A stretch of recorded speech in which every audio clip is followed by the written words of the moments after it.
जाट रे जाट तेरे सर पे खाट, जाट रे जाट 16 दुनिया हट। तो जाटों को बेवकूफ़ी समझा जाता है। क्योंकि हम लोग कम्युनिटी जर्नलिज्म में हैं और अपनी एक दलित आइडेंटिटी के साथ हम लोग काम करते हैं। हम इस पूरी डिबेट में जैसे जो मोदी का इंडिया वाला डिबेट है उसको हम लोग हिंदू मुस्लिम बाइनरी के साथ जोड़ते हैं और बहुत सारे लोग जो हैं मतलब जो भी अपने आप को लिबरल या प्रोग्रेसिव मानते हैं वो हिंदू मुस्लिम डिबेट पे ज़्यादा ध्यान देते हैं और कास्ट का क्वेश्चन छूट जाता है, जबकि हम कास्ट के नज़रिए से जब इस पूरे देश को देखते हैं, समझने की कोशिश करते हैं। जैसे हमारे किसान आंदोलन जब आपसे बात हो रही थी तो लोग कहते हैं कि ये कृषि प्रधान देश है, बट हम लोग कहते हैं कि जाति प्रधान देश है और सब कुछ जातियों में बटा हुआ है। तो इस बाइनरी से जो हिंदू मुस्लिम बाइनरी है, इससे कहीं ना कहीं उनका एजेंडा तो पूरा होता है लेकिन दलित आइडेंटिटी का सवाल छूट जाता है। इसको कैसे देखते हैं? यार ये बड़ा गूढ़ प्रश्न है भाई, ठीक है। इस पर मेरी एक्सपर्टीज़ तो कतई भी नहीं है और मैं खुद इस बारे में पिछले कई सालों से पढ़ रहा हूँ और सीख रहा हूँ जी। क्योंकि बहुत हद तक शायद मैं भी अनभिज्ञ था। क्योंकि आप जब एक प्रिविलेज्ड पोजीशन में होते हैं, जो कि मैं हूँ, हालांकि जाट को अब रिजर्वेशन के टाइप, मैं जाट हूँ जन्म से जी, तो अब ओबीसीज में शायद माना जाता है, कुछ स्टेट्स में सेंट्रल लिस्ट में नहीं रिजर्वेशन वगैरह दिया गया है। तो बट फिर भी कंपेयर टू आप दलित कहें या शूद्र कहें, जो भी ऑपरेस्ड क्लासेस हैं, हम ऑपरेस्ड क्लास तो नहीं है भाई, जाट जो है डेफिनेटली। तो आप जब एक प्रिविलेज्ड कास्ट का हिस्सा होते हैं तो आपको शायद पूरी ज़िंदगी बीत जाए और आपको एहसास भी नहीं होगा कि कोई अंडर प्रिविलेज लोग भी होते हैं। और होते हैं तो कहाँ होते हैं भाई, हमें तो नहीं दिखते, आपको नहीं दिखते क्योंकि भाई आप उनके आसपास जाते ही नहीं। एग्जैक्टली। सेग्रीगेशन इतना भयानक है कि आपको पता ही नहीं चलता unless you are a very keen observer. Manual scavenging जब मैं बच्चा था तो गांवों में, शहरों में भी मैनुअल स्कैवेंजिंग बहुत का आम थी, होती थी। सो मुझे बहुत बाद में, तब तो बहुत छोटा था, कि जो मैला इकट्ठा करने महिला आती थी, कभी कभी उनके बच्चे भी साथ होते थे, वो ले जाती थी टोकरी भर करके, सर पे ले जाती थी। उसके बाद दोपहर को आती थी खाना मांगने के लिए। तो हम सहारनपुर में, मेरा ननिहाल था उस वक्त जी, तो वहाँ पंजाबी का पुट काफ़ी ज़्यादा है, तो पंजाबी हरियाणवी तो आई थिंक तो बेबे बोलती थी शायद वो।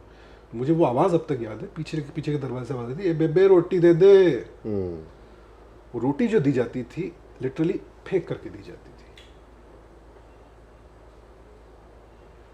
आपको वहाँ से पता चलना चाहिए कि सेग्रीगेशन कितना बड़ा है। जो रोटी आपको घर में परोस कर दी जाती है, वो आपके घर का जो मैला साफ कर रही है, आपके घर को जो साफ कर रही है महिला, उसको वो रोटी फेंक के दी जा रही है। सो धीरे धीरे छोटी छोटी बातें ऑब्जर्व करते करते करते करते मुझे एहसास हुआ कि यार कुछ तो है, कहीं कुछ गड़बड़ है। तो इनफैक्ट मेरी आप शुरू की 1-2 फिल्में उठा के देखना, उसमें मेरा नाम सुशांत कुमार मिलेगा सत्या के टाइम तक जी। तो मैं जब 2nd या 3rd में था तो सुशांत चौधरी लिखा करते थे। तो मुझे बड़ा अजीब लगता था, क्यों लगता था मुझे भी नहीं पता, भाई उतने छोटे बच्चे को क्यों समझ में आना चाहिए, नहीं पता। तो मैंने फादर से कहा था कि ये मुझे मतलब अपनी कास्ट बता रहे हैं लोगों को, सबको, ये क्या है, क्यों होना चाहिए, तो मुझे नहीं अच्छा लगता, मैं तो सुशांत कुमार लिखूंगा। फादर वॉज फाइन, बोले ठीक है लिखो। तो तब से जो स्कूल में चढ़ा तो सुशांत कुमार ही रहा, आज तक पासपोर्ट में भी सुशांत कुमार ही है मेरा नाम। ओके। तो यहाँ जब आया तो फिर दोस्तों ने कहा अबे यार ये क्या, दिलीप कुमार, राजकुमार, मनोज कुमार, मतलब ऐसा लगता है बहुत पुराने टाइम का एक्टर आ गया। थोड़ा नाम में वजन, ओल्ड स्कूल। हाँ, तो मैंने कहा अब क्या करें, लॉजिकली आप सिंह लगा सकते हो या चौधरी लगा सकते हो, चौधरी भी अजीब लगता है, सिंह लगा लेता हूँ। तो वहाँ मैंने नाम चेंज किया, तो सुशांत सिंह में वजन लगता है। बट अभी मैं आते हुए सोच रहा था, जब मैंने कहा ये किस्सा आपको बताऊंगा, तब एहसास हुआ कि भाई सुशांत सिंह में वजन क्यों लगता है, सुशांत कुमार में वजन क्यों नहीं लगता है। So that again, it is so entrenched in casteism. आप कहानियां उठा के देख लीजिए, हमारे इस कहानियों के जो हीरो हैं वो सब राठौड़, सिंह, ओबरॉय यही होंगे, सिंघानियाज, है ना। सो इट्स थोड़ा हिलाने वाला थॉट है कि मैं जब 2nd या 3rd में था तब शायद ज़्यादा जागृत था। जब बड़ा हुआ, जब मुझे लगता था अब मैं और जागृत हो गया हूँ, तब मैं सो गया और मैंने कुमार से सिंह कर लिया, क्योंकि सिंह में वजन ज़्यादा लगता है। तो कास्ट प्राइड और एक प्रिविलेज मिलता है। हाँ ना, बट वो इतना सबकॉन्शियस में जा चुका है ना कि आपको लगता है अरे नहीं, it's just the sound of it, you know, like Chaudhar. हम ये थोड़ी कह रहे हैं, बट उस साउंड, वो साउंड अपने आप में वो साउंड क्यों है? उसके पीछे एक हिस्ट्री है यार, एक शोषण, सामंतवाद, 50 चीजें हैं। सो मैं भी सीख रहा हूँ यार धीरे धीरे, और ये हमारे समाज की सबसे बड़ी दिक्कत है एक्चुअली। डिबेट, आप कह रहे थे हिंदू मुस्लिम डिबेट है, मेरे ख्याल से डिबेट हिंदू मुस्लिम भी नहीं है। मुस्लिम ने किया क्या यार, आप बताओ तो सही, ऐसा क्या कर दिया है एग्जैक्टली कि हिंदू वर्सेस मुस्लिम डिबेट है?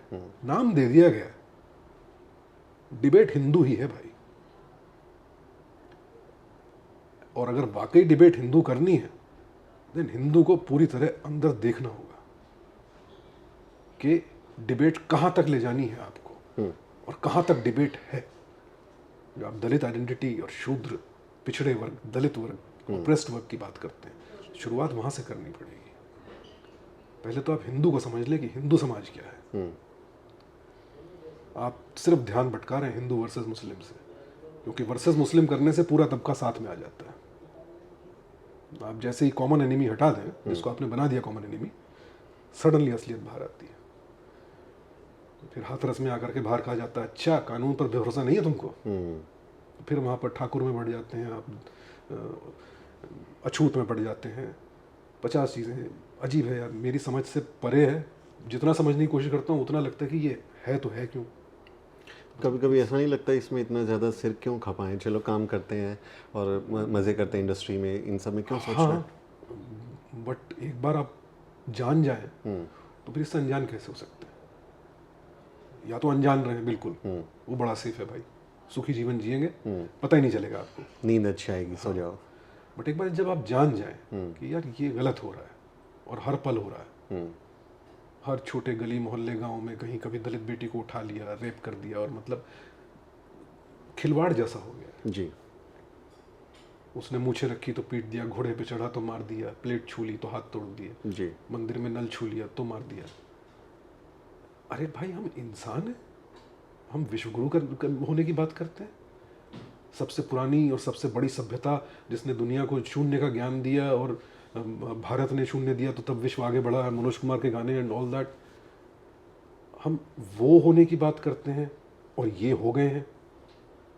चलिए मैं मान लेता हूँ ये हम नहीं थे, ये भी मान लेता हूँ कि वाकई इतनी अच्छी सभ्यता थी, और हाँ वेद पुराण बहुत ज्ञान की बातें हैं उसमें, बिल्कुल है, ठीक है, हम इतनी बहुत कमाल सभ्यता थे, तो फिर यहाँ कैसे पहुंच गए भाई? या तो मानो कि कहीं जहां पहुंच गए हैं वो गलत है कंपेयर टू दैट। अगर वाकई विश्वगुरु बनना है, वापस वैसा बनना है आपको, तो सफाई शुरू करो ना। वो भी नहीं करना है, आपको बोलते नहीं ये सही है, ये आप गलत बोल रहे हैं, ऐसा कुछ है ही नहीं हमारे यहाँ। दिन रात सोशल मीडिया पर पढ़ता हूँ, बोले कास्टिज्म कहाँ, कास्टिज्म क्या बात कर रहे हैं, कहाँ होता है? सो अजीब भुलावे में जीते हैं लोग। पर एक बार आप जान जाएं सच, तो फिर भुलावे में जीना बड़ा मुश्किल हो जाता है यार। हमारे लिए तो सर ये दोनों संस्कृतियों का जो एक संघर्ष है, हमको तो बड़ी चिंता होती है। ये कहते हैं वेद पुराण वाले दौर में चलो, तो हम कहते हैं अच्छा फिर तो हमको पढ़ने लिखने का अधिकार दोगे नहीं, फिर हमको इस रास्ते पे चलने का अधिकार दोगे नहीं, क्योंकि आप मनुस्मृति पे जाओगे, आप संविधान को नहीं मानोगे। तो हमारे लिए तो ये जो हिंदू राष्ट्र का एक कथित इन्होंने अपना बना दिया है कि ऐसा कुछ बनाने वाले हैं, तो हमारी तो आइडेंटिटी ही ख़त्म हो जाएगी। It's not about the Muslims, it's about the Dalit identity and the marginalise section.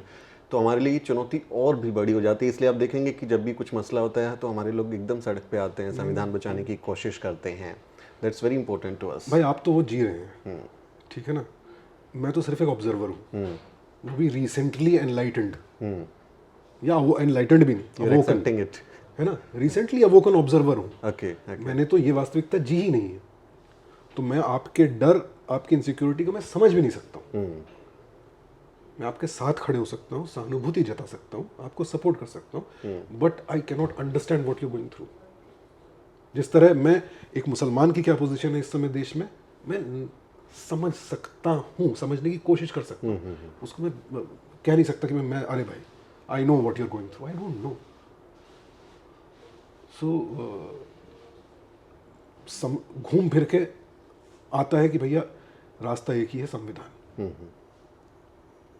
Because पुराना समय ही था भाई, बदलना उसका ज़रूरी था, अतः बदला, फोर्सफुली बदला, कहीं नेचुरली बदला, कॉलोनियलिज्म आया, इन्वेडर्स आए, हर देश में आए, हर देश में कभी कोई दूसरा धर्म था, कभी दूसरे धर्म के इन्वेडर्स आए, वैसा ही था, पूरा पूरा विश्व वैसा था। हम अनोखा देश नहीं है। मिडिल ईस्ट में भी इस्लाम हमेशा से नहीं था जी, क्रिश्चियनिटी भी हर जगह हमेशा से नहीं थी, पेगनिज्म था, अलग अलग ट्राइबल कल्चर्स थे, समझिए ना, सब बदला, क्योंकि बदलना वक्त के साथ चीज़ें बदलती हैं। कुछ देश काफ़ी आगे निकल गए जो अब एक ही किताब की बात करते हैं जिसका नाम है संविधान, और हर संविधान परफेक्ट भी नहीं है भाई, बट संविधान कम से कम ये तो नहीं कहता कि मुझे बदल नहीं सकते आप। जहाँ समय बदल रहा है, समय के साथ मुझे बदला जा सकता है, इससे किसी की भावनाएं आहत नहीं होंगी, कहीं कोई भगवान अपनी कुर्सी से गिर नहीं पड़ेगा, संशोधन किए जा सकते हैं, होते हैं। सो फ्यूचर की अगर बात करते हैं, एक सोसाइटी जहाँ सब समान अधिकार से रह सके, तब तो भाई एक ही सहारा है, संविधान, उसके अलावा तो और कोई सूरत नहीं है। तो जहाँ भी है लड़ाई, जिसकी भी है, संविधान के सहारे जो लड़ रहा है, मैं साथ में खड़ा हो जाता हूँ भाई। चलिए, आप एक सही किताब के लिए लड़ रहे हैं, बाकी जो अपनी अपनी किताब के लिए जो लड़ रहे हैं वो मुझे समझ में नहीं आता, मैं तो वैसे ही निरा नास्तिक हूँ। तो ठीक है, आपको अपनी किताब पर इतना विश्वास है, आप अपनी किताब के लिए लड़िए, मैं उसका विरोध तो नहीं कर सकता, बट उसमें साथ भी नहीं खड़े होऊंगा। भाई आपकी किताब, आपके घर की बात, आप जानो है ना? संविधान हम सब की बात है, उसके लिए हम लड़ेंगे, उसको बचाने की जिम्मेदारी भी हमारी है। जैसा आप मुझे जिक्र कर रहे थे, बिजनौर के अपने परिवार के बारे में बता रहे थे, एक जाट परिवार में पैदा होना, फिर उसमें परवरिश होना, और फिर बम्बई तक की यात्रा करना। तो इस पूरी यात्रा में बिजनौर से जुड़ी हुई चीज़ें, आपकी परवरिश और जाट फैमिली की जाति से जुड़ी हुई जो एक प्रिविलेज है उस एरिया में, वहाँ पे तो है क्योंकि वो डोमिनेंट कास्ट है, लैंड ओनर्स हैं। बम्बई में नहीं है, बम्बई में तो फिर आउटसाइडर हैं, उधर पे नहीं है। तो उसको कैसे डील किया? Like did you get some kind of privilege और व्हाट? नहीं, ऐसा कुछ नहीं, क्योंकि मैंने कभी उस प्रिविलेज का इस्तेमाल नहीं किया। बिजनौर जब जाते थे, होम टाउन था, तो छुट्टियों में जाया करते थे भाई। तो वो कि भाई हमारे ही कुनबे की धमक है हर जगह, तो सब हमें सलाम करेंगे और ठोकेंगे, वो प्रिविलेज कभी एहसास ही नहीं किया उसका। छुट्टियों में गए कजन्स के साथ, होली, दिवाली, दशहरा मनाया, फिर वापस घर आ गए। तो फादर की जहाँ भी सर्विस हुआ करती थी, PWD में थे, जूनियर इंजीनियर, तो वहाँ तो किसी को फ़र्क नहीं पड़ता था कि आप जाट हैं या क्या है क्या नहीं है। सो एक्स्ट्रा प्रिविलेज, क्योंकि आप जब एक सरकारी नौकरी में आ जाते हैं तो फिर आपके ओहदे पर डिपेंड करता है आपका क्या प्रिविलेज है। फिर आपकी कास्ट वास्ट उतना मैटर नहीं करती है। आप जूनियर इंजीनियर हैं तो फिर तकरीबन सारे जूनियर इंजीनियर एक ही लेवल पे हैं। Again my experience, we have different experience, again इसलिए मैं रुक गया, राइट, है ना? So and that's a goodness, you are accepting it like openly. सीख रहा हूँ भाई। या सो दिल्ली आया तो एक एहसास हुआ कि जो किरोड़ीमल कॉलेज के पीछे का एरिया था, चंद्रावल, वहाँ पर काफ़ी जाट थे। हाँ जी, हाँ जी। और अगेन वो सब अपने जो है मतलब दबंगई के लिए मशहूर थे, यू नो, गुंडागर्दी, दबंगई। तो कुछ से दोस्ती हो गई थी, तो उसका थोड़ा सा फ़ायदा मिलता भी था। बट फिर ये भी पता चला कि जाटों को कितना जो तथाकथित अन्य सभ्य स्टूडेंट्स हैं, शरीफ वाले, सभ्य से शरीफ वाले, वो डरते भी थे, तो साथ में हिकारत से भी देखते थे, यार ये लोग आ गए, अब कैंटीन में आ गए, फिर गंद मचाएंगे। तो मैंने वो भी देखा है कि हम गंद मचाने वाली कौम में भी गिने जाते हैं कई जगहों पर। सो बट उतना कभी झटका नहीं लगा कि या तो हमेशा बिजनौर में रहा होता तो भाई चलो आपका रुतबा अलग है, यू नो, आ गए भाई फला के लौंडे आ गए, गांव के चौधरी। हाँ, तो आप वहाँ के कॉलेज वाले में पढ़े होते तो फिर स्कूल में पढ़े होते तो झटका लगता। दिल्ली आए तो आपकी कोई उतनी वक्त नहीं है, अनलेस आप गुंडागर्दी करें, ग्रुप के साथ मिलकर, ग्रुपिज्म में आ जाए। हाँ, सो इसलिए यहाँ करके ऐसा कोई झटका नहीं लगा। और वैसे भी मुझे हमेशा से ये था कि भाई काम से जान लो, बाकी इसके अलावा मैं कहाँ से आया हूँ, किसका पोता हूँ, पड़पोता हूँ, उससे क्या फ़र्क पड़ता है। तो काम से जान लो आप, उसके बाद आगे बात करते हैं। फिर तो कभी मुझे वैसी तकलीफ नहीं हुई, thankfully. Again you have a different experience, but हाँ, तकलीफ इन द सेंस, मतलब आपकी तकलीफ और मेरी तकलीफ में ज़मीन आसमान का अंतर है भाई। तकलीफ एज इन कि मुझे कहीं तिरस्कार का सामना नहीं करना पड़ा, एज इन या तिरस्कृत महसूस नहीं हुआ कि अरे यार मैं पहले इतना रुबाब था, अब इस शहर में आ गए, यहाँ कोई जानता ही नहीं है। पर जैसे जाटों के बारे में मतलब मैं तो क्योंकि हरियाणा से हूँ, आप भी वेस्टर्न यूपी तो हरियाणवी थोड़ा समझते होंगे। जैसे हमारे यहाँ, मैं थोड़ा हरियाणवी शब्द इस्तेमाल करने वाला हूँ, हाँ। कि जाटों के चौधर, सारी लड़ाई चौधर के पाछे लगी रहे कि नहीं हम तो चौधरी हैं। उससे जुड़े हुए बहुत सारे स्टीरियोटाइप्स भी हैं। तो कभी बम्बई इंडस्ट्री में जो एक्सपीरियंसेस हैं कि अरे जाट का तो दिमाग घुटने में होता है, जाट 16 दुनिया 8, इस तरह के बहुत सारे ऐसे स्टीरियोटाइप्स हैं। और अगेन वो कास्ट डिनोट्स हैं, हम लोगों के तो नामी जाति के नामी गाली बना दिए गए हैं। तो जो आइडेंटिटी है उसको लेके कुछ एक्सपीरियंसेस हुए कभी कि स्टीरियोटाइपिंग में किसी ने देखा हो कभी कुछ? इंडस्ट्री में तो नहीं हुआ थैंकफुली, ऐसा कोई, मैं ज़्यादा घूमता भी नहीं हूँ यार इंडस्ट्री में, इतने ज़्यादा ताल्लुकात हैं भी नहीं फ्रेंकली। कॉलेज में तो बड़ा आम था, जाट रे जाट तेरे सर पे खाट, जाट रे जाट 16 दुनिया 8, तो जाटों को बेवकूफ़ी समझा जाता है। और अगर इन जनरल देखूं तो हम बेवकूफ़ी वाले काम करते भी थे, आई एम सॉरी टू से। मतलब किसी के भी झगड़े में कूद जाना, गुंडागर्दी में लगे हुए ज़्यादातर लड़के जो एग्जाम्पल सेट करते थे, अब वो स्टीरियोटाइप आपके सर पर हावी हो जाता है और फिर आप उसी स्टीरियोटाइप को और गाढ़ा करते चले जाते हैं। एक वो भी है, आप उस साइकिल में फंसे हुए हैं। बट हाँ, चौधरी चौधराहट के पीछे तो आई एम सॉरी बहुत कम्युनिटी का बहुत बड़ा हिस्सा उसमें फंसा हुआ है, क्योंकि वो स्टीरियोटाइप आपके सर पे हावी हो चुका है कि भाई हो कुछ भी हो जाए, चौधराहट नहीं जानी चाहिए, यू नो, जाट की ना तो ना है। एक बार कर चले गए तो ये बड़े टाइम तक मेरे पे भी हावी रहा। स्टीरियोटाइप आप पर हावी हो जाता है, आप स्टीरियोटाइप को आपके ऊपर एक स्टीरियोटाइप आप झेलते हैं। हाँ, एक स्ट्रक्चर में फिट हो गए हैं तो और लेकिन आपका स्टीरियोटाइप चूंकि वो अपर कास्ट वाला है ना, ईगो वाला है, ईगो वाला, आप उस स्टीरियोटाइप को जीना चाहते हैं। ये बड़ा फर्क है, कि भाई जाट की ना तो ना है, तो ये सुना हुआ था, बचपन से सुना हुआ था। अभी चले गए किसी घर पे, पूछ लिया उन्होंने, अभी खाना खाओगे? ना जी, खा के आए। भूख तो लगी हुई है आपको, मरे जा रहे हो भूख के मारे, लेकिन एक बार बोल दिया जी खा के आए तो खा के आए। अब ईगो पे बात आ गई, तो ये बहुत बड़ा फर्क है भाई। प्रिविलेज्ड कास्ट से होने में आप उस स्टीरियोटाइप को जीना चाहते हैं, वो स्टीरियोटाइप आपकी छवि को और महान बनाता है। अरे भाई देखिए क्या है, ये है जाट का एग्जाम्पल, ठीक है। और आपको जबरदस्ती अपना स्टीरियोटाइप जीने पर मजबूर किया जाता है कि अरे यार तुम इतना, you need to behave in certain ways कि I belong to this particular caste, इसका एक अपना छवि है, कहीं तो वैसे बिहेव करने का भी प्रेशर है। ट्विटर पर ही 2-4 दिन पहले किसी का पढ़ा था, किसी ने 2 ही लाइन लिखी थी, जिस मंशा से भी लिखी हो, कि यार मतलब लाइट लगाने आया था और 2 स्क्रूज लगाने के 200 रुपये ले लिए। उस पर फिर काफ़ी लोगों में बहस छिड़ गई उस पर, कि अब यहाँ स्टीरियोटाइप की बात आ जाती है कि भाई वो अपने घर से निकला, साइकिल पर आया होगा या जैसे भी आया, ठीक है, दिन में उसको कितनी दिहाड़ी मिली होगी, नहीं मिली होगी, नहीं पता आपको। उसने वो 2 स्क्रू किए, आपका तार जोड़ा, लाइट लगाई, आपका काम किया और सिर्फ 200 रुपये ही लिए, ठीक है ना। आपका काम 10 मिनट में हो गया। उस 10 मिनट के लिए उसका ट्रैवलिंग, आना जाना, और उसके बाद उसको दिन में दिहाड़ी मिली या नहीं मिली नहीं भी मालूम है।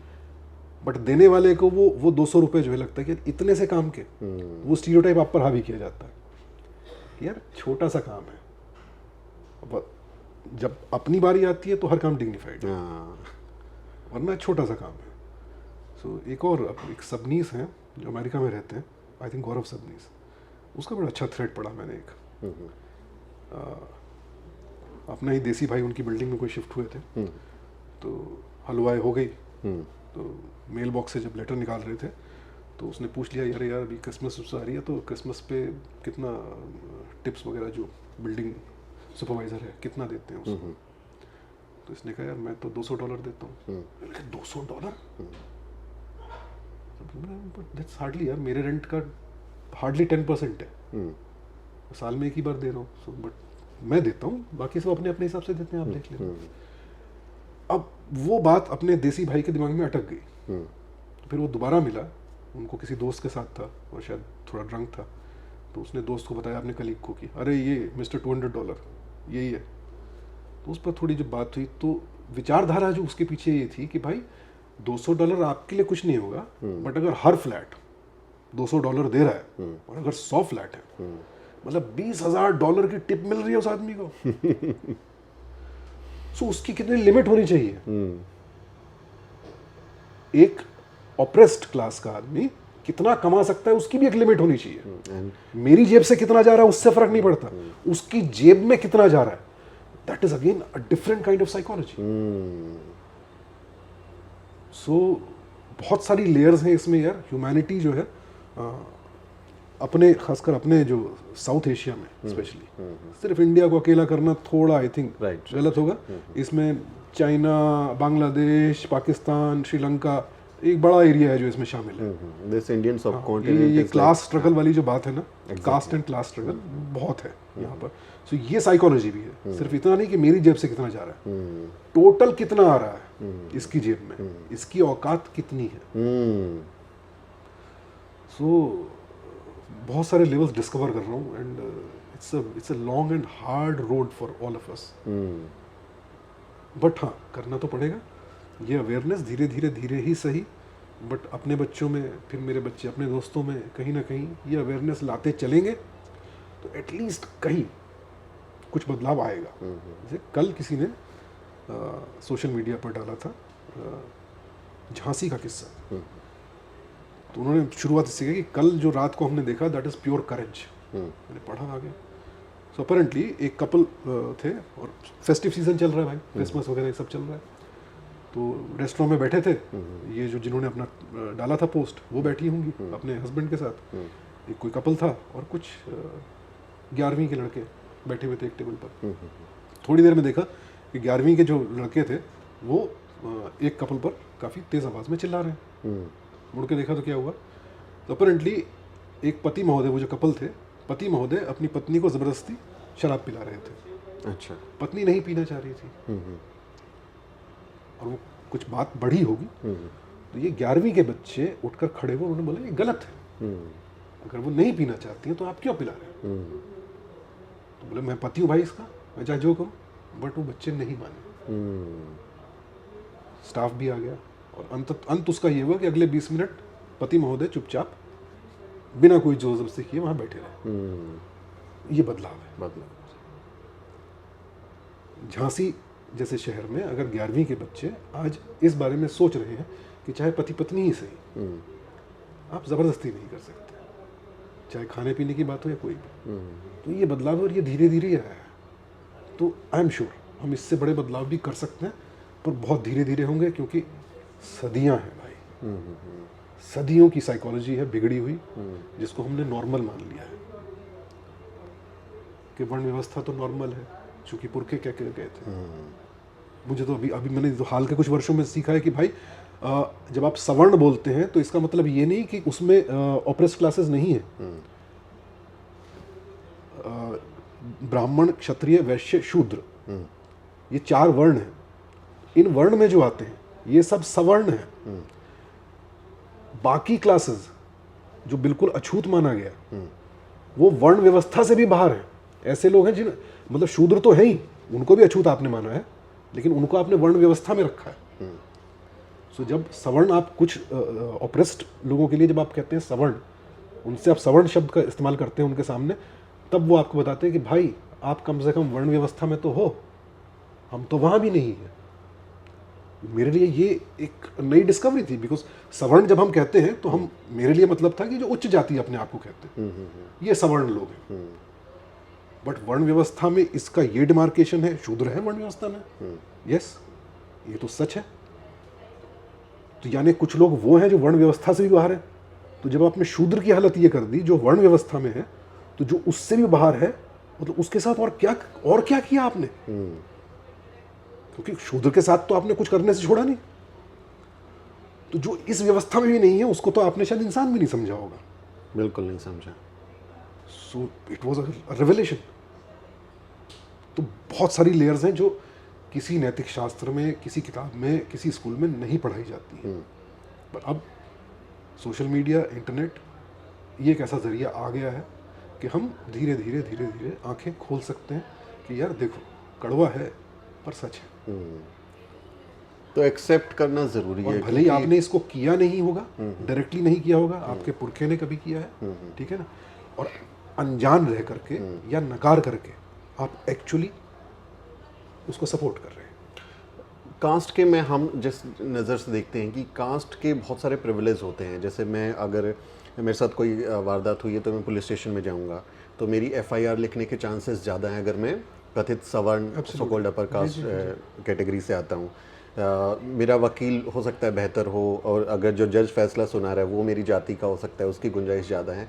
तो कास्ट के प्रिविलेजेस हैं, और जो सवर्णों के साथ हमको समस्या नज़र आती है, they do not accept it कि कास्ट प्रिविलेज भी कुछ होता है। वो फिर हमेशा उसको मेरिट से जोड़ देते हैं, हमेशा टैलेंट से जोड़ देते हैं कि नहीं ऐसा नहीं होता है, मतलब कास्टिज्म तो कुछ नहीं है, हम प्रिविलेज को एक्सेप्ट ही नहीं करेंगे।